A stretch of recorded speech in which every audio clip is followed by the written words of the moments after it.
Good afternoon and welcome to another episode of Jeff and the Rabbi. Great topic today. Israel versus the United States.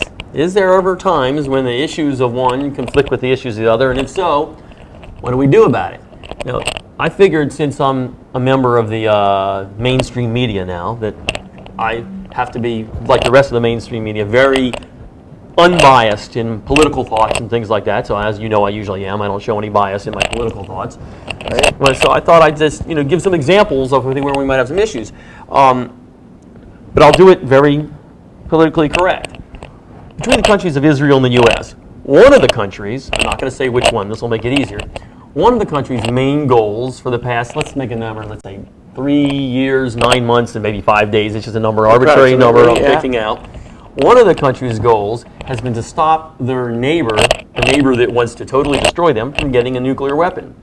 Where the other country of those two's goal has been to make sure their ally, that other country, doesn't build apartments in their capital, because then that would probably show their enemies that they can't have their capital. That's one thing. Another good example is one of the countries is surrounded by enemies, so they want to make sure their borders are protected, which is a good thing. Well, the other country now says that maybe they should go back to their 1967 borders where they're absolutely indefensible and probably suicidal.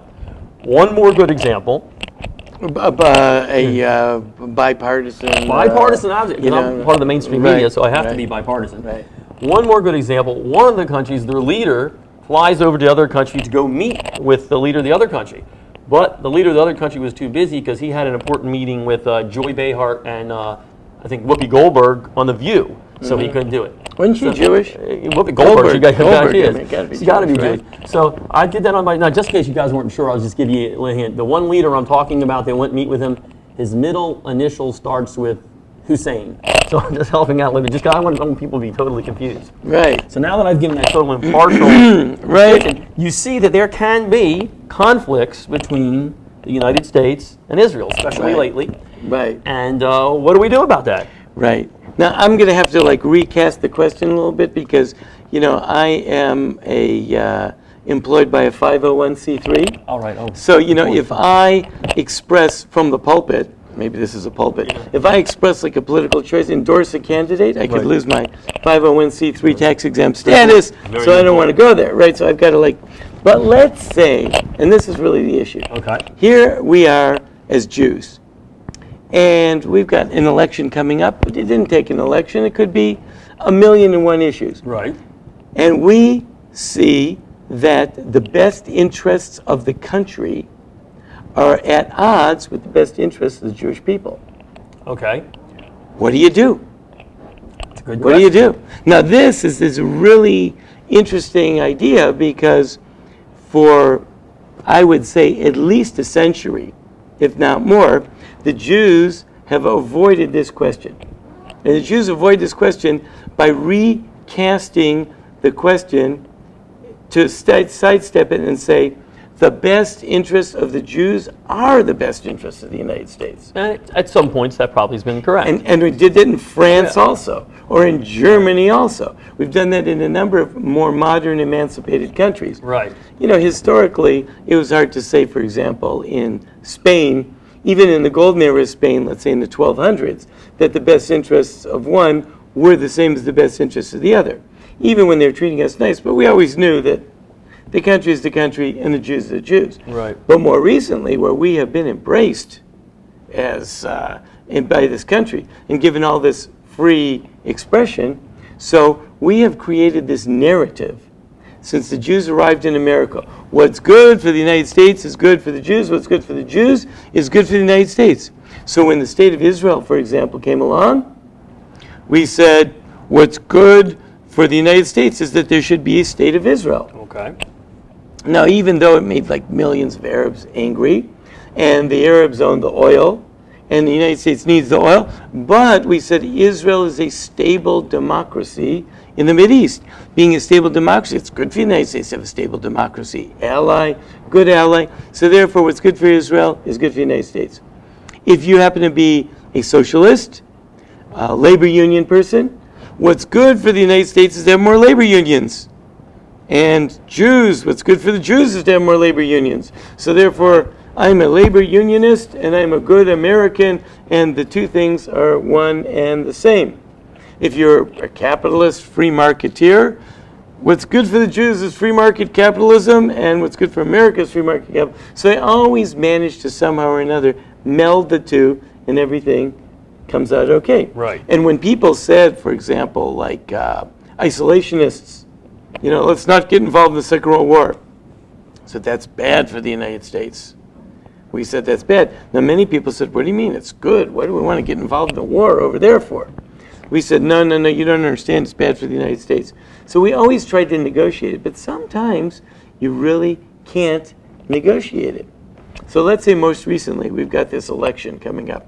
So there's two ways to go. Right. It looks like this fellow that you were referring to, being the President of the United States and his policy, would seem to be at odds with the United States. With Israel, you mean? With Israel. Israel, right. So what do some Jews say? One out is... Well, I've had some Jews that say, well, Israel needs a little tough love, but I've had some Okay, friends that have so said there's that. two options. Right. One option is to say, you don't really understand the president. You are misinterpreting him. He really is a big ally of Israel. Right. That's one way. He really is an ally of Israel. You just don't get it. I've heard that, yes. You don't get it, right? And that keeps everything in line because Israel and the United States all one, and therefore I avoid the conflict. I have a lot of people that have told me that, yeah. That's right. There's another way of saying is that, like, hey, sometimes Israel needs some tough love. Sometimes Israel has to realize that they can't go making trouble for the United States. The United States is their patron, and if it's not in their best interest, then they've got to suck it up because they've got to kowtow to the United States. And that's what some people will do. And this has really become a conflict in this particular election because it seems to many people that the best interests of the two are at odds, and now they're having to make this decision. And what happens when it really comes down to it? And where it's really, really a hard point to swallow is on college campuses. Because on college campuses, young people are being told that Israel is racist, occupational, repressive regime. Right, and that is happening. Yes. Yeah. As long as Israel is an underdog and everyone wanted to beat up on them, and the United States is always for the underdog, Right. then you were proud to be a Jew. And all those big Arab nations wanted to beat up on poor little Israel. So you were proud to be a Jew because America loves the underdog, and we all root for the underdog and all that. But now we're being told that Israel's a repressive regime. So can a Jew... So first one thing he says, no, Israel's not a repressive regime. We're not. Now, all that. That's one approach. But can a Jew actually say that I believe that Israel needs to do what's good for Israel, even if it's not good for the United States? Well, that's the real question. One, can you say it, and where do you stand? Do you stand with Israel or do you stand with the United States on this? Right. So this is the real ultimate issue of the Jew in exile. This boils down to the ultimate issue, when push comes to shove, of the Jew in exile. Do you stand by your country, or do you stand by your Jewish identity? And it's a real challenge. And the further we get into America, where maybe were your grandparents immigrants? Great-grandparents. Great-grandparents were immigrants. So by the time it comes down to your kids, Right. their great-great-grandparents were immigrants. Their great-grandparents were Americans, their grandparents were Americans, True. their parents were Americans, and they're Americans. 4 generations. So it's a real tough thing for them to think, am I primarily Jewish, or am I primarily American? That's a good question. And it's a really tough challenge for people to say that my Judaism comes to the fore, and that when there is a decision, if the two conflict, that I have to pick one or the other. That is a very, very strong, tough decision. And can a Jew pick their Jewish identity over their American identity? most people nowadays are deciding Right. American first. I would say so. I would probably say that's true. Most would. Most Jews would say that. Right? So if it came right down to it, let's say we got this election, and if it comes down to the fact that the United States interests are against the Israel interest. For example, let's say it could be proven clearly that in Iran, the best thing to do is not pick a fight with them right now. The best thing for the United States. Best thing for the United States. Okay. And let's say it could be proven conclusively that the best thing for Israel right now is to pick a fight with them. Okay? And messages are sent clearly from Washington to Israel. Don't pick a fight with them right now. It's not in the best interest of the United States. I think that's probably happening, but yeah. Right. What does Israel do? And what do American Jews do? And let's say Israel says, okay, we have decided, and there's a guy in Israel named Danny Danon, who's a minister in Israel, and he says, listen, we've got to start making decisions for the betterment of Israel. We can't take into account every time we make a decision, will this help the United States or not? Right. So let's say he says, listen, let's say that carries the day, and Israel decides to go ahead and make a move on behalf of Israel. Where are the American Jews going to come out? And many think that this election is a referendum on that issue. Well, I mean, and it clearly could be. I mean, if you look at the last election of the same president, 78% or so of Jews in America voted for Barack Obama. This year, I think it's going to be very different, but how different? And if it's still a majority or a plurality, is that still a referendum on where American Jews stand on Israel? Right. And you know, of course, that most Jews will try to duck. And ducking is saying, no, this president is good for Israel, that's the and we can work it out. Right. We can work it out. And I am for Israel. I'm 100% for Israel. So is this president, and therefore, so, you know, Right. and they'll say there is no conflict. And that's the way, you know, you'll duck out of it. I think less so this time around. It'll be a lot harder this time around Right. to say that than last time around, but many will still make that case. No, I think the majority of Jews that do vote that way will make that case. Right. But this is the ultimate challenge. In many ways, I believe, the last challenge, the final challenge. We historically have not had a problem identifying between our Judaism and the host country, because no one's really been all that welcoming to us historically. Right. So it's always been pretty easy to know that even when things are good, ultimately, like I'm not an Italian and I'm not a Russian and so on and so forth. But a good example of this would be the early days of the Soviet Union. Okay. Many Jews understood that communism, particularly atheistic communism, is good for the Jews, because everyone needs to get past all this religious stuff. You know, the Greek Orthodox, the Russian Orthodox Church, the rabid anti-Semites, and all of this sectarianism.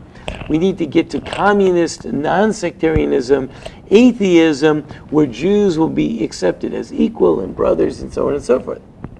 And there definitely were a lot of Jewish communists. A lot of Jewish communists. And when the Soviets said we've got to wipe out Judaism, many Jews bought into that because they said it's best for the Jews. This is really good for the Jews. And they threw themselves into communism. And it turned out that, you know, communism hated them. Yeah, it didn't work out too well. Purged them, persecuted them, and anti-Semitism became the order of the day for communism. And many Jews even bought into it because they felt that this is what's best for Jews. So it became quite delusional, but many Jews dedicated themselves to that. And that's something that I think that we have to watch out for in our own country. Can Jews become so delusional and so unwilling to release themselves of their model, which is the two are really one, and what's good for the Jews is good for America? What happens when the two are clearly against each other? In Russia, they bought into the fact that communism is good for the Jews, even when it's killing Jews. Even when sending Jews off to the Gulag. Well, there might be a lot of people that are buying into the same thing right now in the U.S. It's good for the Jews. This is good. Right. You know. That's right. No matter what, this is good for the Jews because they won't turn loose that dichotomy. But I think that this is an ultimate challenge for the Jewish people. We've known and we have survived living in host countries that were hostile to us. Can we survive as a people in a host country that is friendly and welcoming and throws its doors open? That might even be more dangerous. Big, big, big challenge. Very, very difficult. The interesting questions I think the people wrote in beforehand I thought was pretty interesting. One, should Israel worry so much about support from the U.S. or should they be counting on God more? Because I think that kind of that says a lot. I mean, can Israel, or that they believe, hey, we can't survive without United States support, when really they should be relying on God's support? Right. This is a very interesting question. Biblically, there is good precedent for this. When Israel was a weakened country, and there were big superpowers in the world, like the Assyrians, and later the Babylonians, and the Egyptians also. Israel allied themselves with the Egyptians. And the Egyptians said, we'll come to your rescue. This is in the end of the first temple era. And the prophets like Jeremiah and Isaiah came and told them, you fool, you're leaning on this shattered stick called Egypt. And when you have a stick that's shattered and you lean on it, you end up getting like jagged stuff poking into your hand. You don't want to lean on a shattered stick. And that's in the end of that. They thought Egypt would come to their rescue, and they made peace treaties with them, and it never helped out. So biblically, we see that Israel is supposed to rely on itself. Now the question is there a biblical model? Should we be relying on a biblical model? Some people say, we're not at that point, that we have gotten that type of independence that we can rely on a biblical model and go it our own way. We're still in exile, and in exile, you got to rely on your friends until God tells you you're out of exile. And other people say, no, we have to start moving towards a new model where we go it ourselves. And this is a real big dichotomy. People are arguing about this within the Jewish community. And it's actually a good question. Conversely, also, the question was asked, why should Americans care about Israel? I mean, Americans as in all Americans, not just Jews. Right. Is it because they're the only democracy in the Middle East, or is it because they're good and the other side's bad? I mean, why should America care about Israel? So traditionally, we got two streams on this. One is the Jewish stream that many liberal Jews have promoted is Israel's a democracy, the United States is a democracy, it's the only country you can count on, so you need that stable friend, that stable democracy in the Middle East. There's a whole other stream, which is the Christian evangelical stream. Which is true. They strong, right? They want Israel there because it fits into their end of days, Armageddon type of picture that with Jesus and all that stuff in Israel. We make interesting allies here. Yeah. So it is very interesting because sometimes the best friends of Israel are right-wing Christian evangelicals, and it's put many liberal democratic friends of Israel in a strange position of having to pals up with these Christian, joining the same side of who Christian they evangelicals, believe. and how they live together. It's made for some strange bedfellows there. Well, so then in the United States, is it or should it be, is Israel a religious issue or is it a national issue in the U.S.?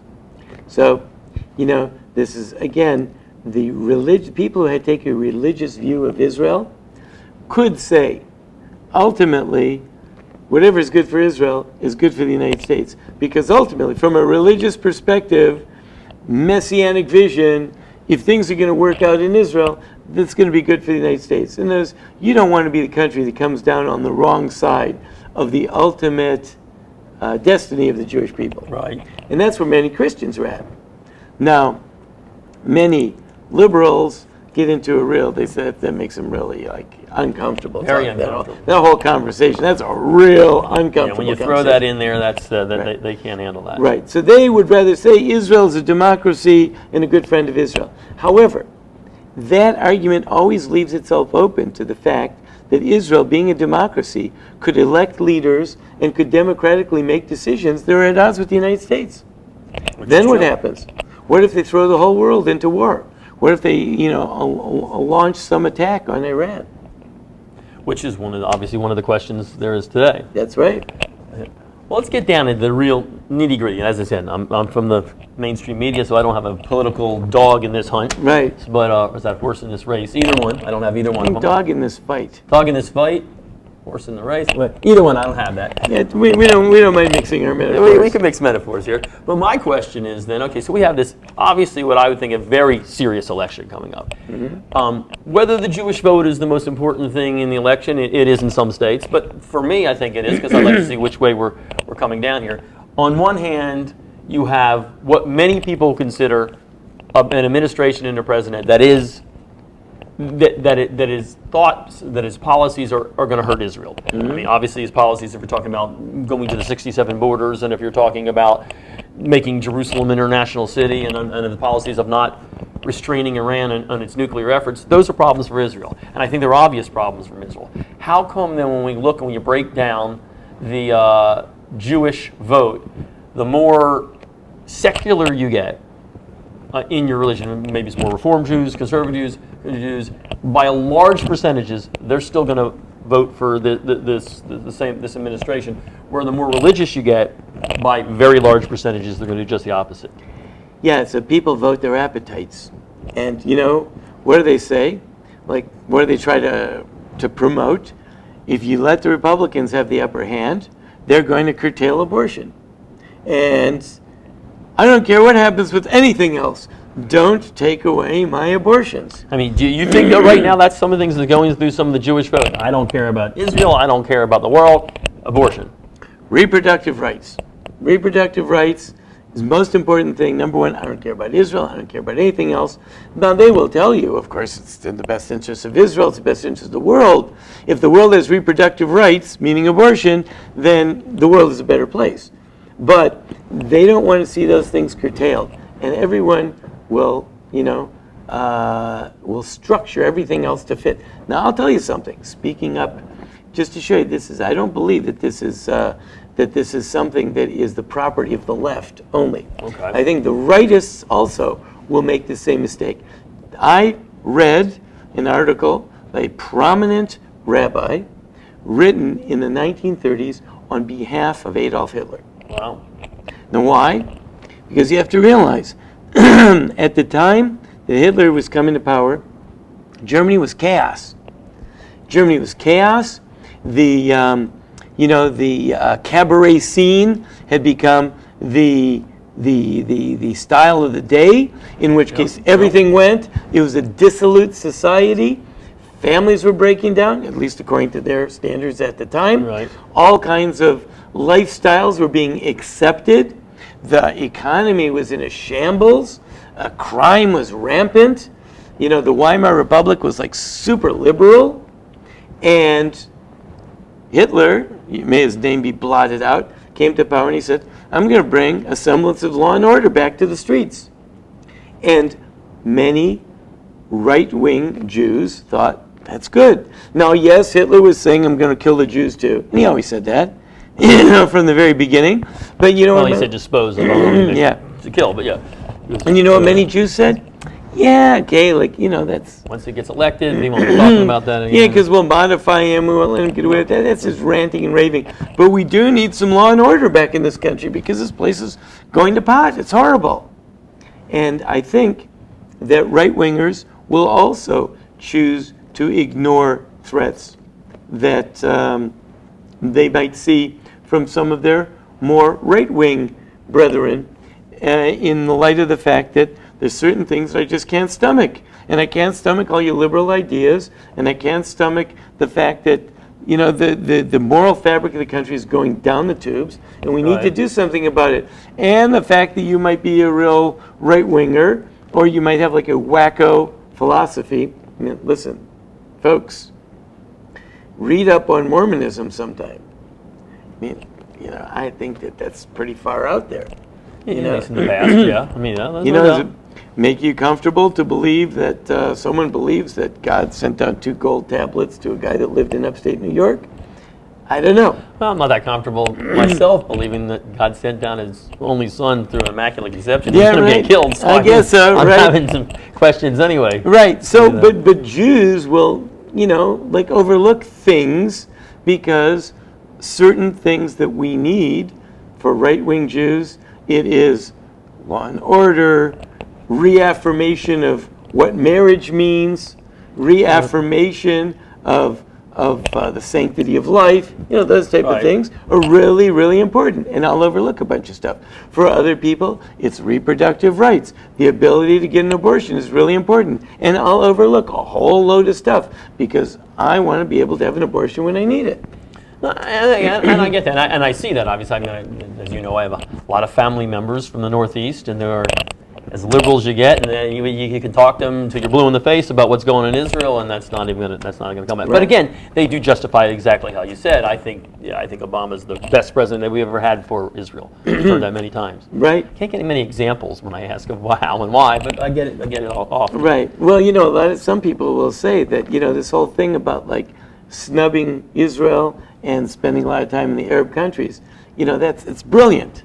It's brilliant because, in order to bring them in and if he doesn't give them some of what they need and Israel's getting too much of what they need and the only way to bring peace about them is to, Yeah, I see the brilliance. It's brilliant. I see the brilliance of bringing the Muslim Brotherhood in head of Egypt and where they want to destroy Israel and call them vampires. I guess I see the brilliance there somewhere. Yeah. You got to dig. You got to dig pretty deep to see the brilliance. Right. So it was kind of. But our question really, really, really boils down to the Right. fact that we as Jews have a challenge in front of us. And maybe or maybe not, this election can be negotiated and I don't know, right or wrong, but what if it really came down to a clear-cut choice between the best interest of the United States versus the best interest of the Jews, forget about Israel, of the Jewish people? Well, that's the real question. And again, you have a theory of which way that would go right now. Yeah.